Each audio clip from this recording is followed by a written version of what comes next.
The National Weather Service in Chicago has issued a severe thunderstorm warning for Will County in northeastern Illinois, Kankakee County in northeastern Illinois, southeastern Cook County in northeastern Illinois. Flash forward me. So there's gonna be a doubleheader. At 9:11 p.m. Man, doubleheaders still Storms were crazy. located along a line extending from Oswego to 6 miles southeast of Newark to near Marseilles, moving east at 45 miles per hour. Hazard, 60 miles per hour with gusts.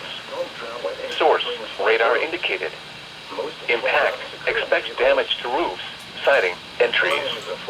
Locations impacted include Aurora, Joliet, Naperville, Bolingbrook, Orland Park, Tinley Park, Romeoville, Plainfield, Calumet City, Woodridge, Chicago Heights, Lansing, Oak Forest, Kankakee, Harvey, Rockford, New Lenox, Homer Glen, Blue Island, Dalton, Park Forest, Homewood, Alfred, Madison, and Mokina. For your protection, move to an interior room on the lowest floor of a building. A tornado watch remains in effect until 1 a.m. for central, northeastern, and east central Illinois.